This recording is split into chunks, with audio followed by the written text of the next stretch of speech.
Okay, so why do international students seek higher education in the United States? We can really divide the reasons into pull factors and push factors. So if we look at push factors, one of the biggest is limited access to university placement in their home country, and this is related to national exams. Perhaps the most famous is the Gaokao exam in China, which is an extremely rigorous, high-stakes exam. And students spend a lot of their high school years focused on taking this exam. However, only about 25% of Chinese students really get a place in Chinese higher education after this exam. So that leaves many students who are, great students seeking higher education opportunities elsewhere. Another big push factor can be the perceived weaknesses of a home country's higher education system. So this might be different beliefs or stereotypes that parents and their kids have about what's lacking in higher education in their own country and what they kind of admire about higher education elsewhere. And the pull factors here are those factors that attract students to the United States rather than some other country. And the biggest factor is the reputation of higher education in the United States.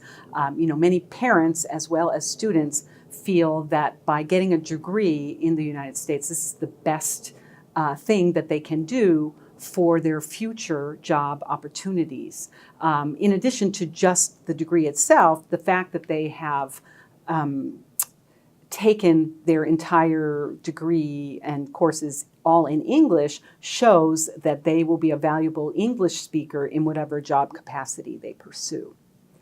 Another reason that students come here is related to the perceived weaknesses in their own countries. There's a Chinese study that shows that parents of Chinese students want their children to come to the United States so that they can experience the 3 C's, creativity, cooperation, and critical thinking. And those are skills that we really focus on here in the United States in higher education.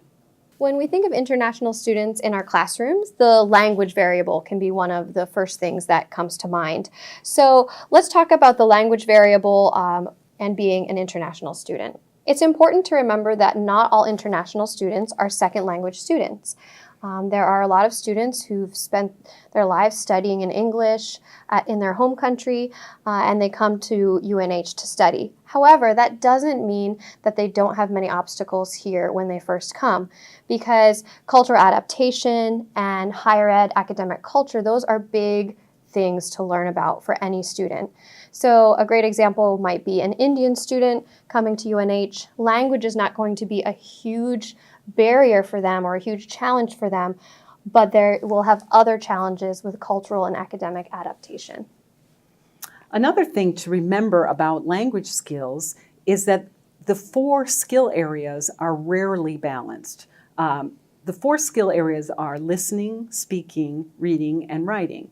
And oftentimes we'll find a student who is quite fluent in speaking and listening. You can have a conversation just as you would with any other student. However, when it comes to their written work or their understanding of the text, they're really lacking.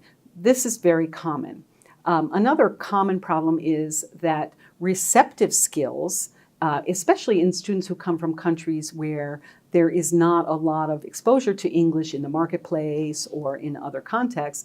So students' receptive skills, that is listening and reading, are much more proficient than their productive skills, that is speaking or writing. Another thing to keep in mind is that language fluency does not mean cultural fluency. So if we go back to the example of the Indian student in your classroom, bear in mind that they might not have language problems, but they might not be fluent in the culture. So if you're talking about an example of an article or a speech given by a Democratic senator, the idea of a Democratic senator is something that that international student might really need to unpack. They don't have prior knowledge, they might not have a lot of context related to that, and a domestic student might quickly whiz through it and understand a lot more going into the content that you're looking at. It's good to keep in mind that language abilities do not equal content knowledge. So a student may be very knowledgeable in their field or in whatever content area you're working on in your class, but they may not be able to express it. And therefore, it seems like they don't know those things. But in fact, it's the language that is hampering them, not the content knowledge itself. Also, academic English differs greatly from general English, and our students here at UNH, they're really working on their academic language skills.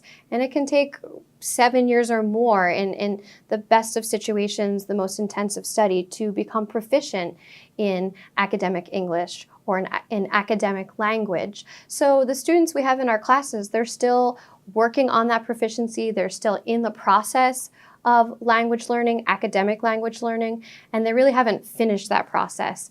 So they're working towards fluency, but really they're working towards proficiency when they're in our classes. Again, listen and read students' writing for meaning. Don't worry so much about the small mistakes, because perfection is not going to happen for many, many, many years, if ever, for a second language student. So the goal here is not perfection, the goal is understanding. And we should always keep in mind that cultural and academic adaptation are very powerful forces, and they're very intense processes. So our students might have all the best of intentions. They might really want to hand in a great paper. They might want to give an extremely clear presentation, but in their lives outside of the classroom, there can be a lot going on that we aren't exposed to when we're inside the classroom.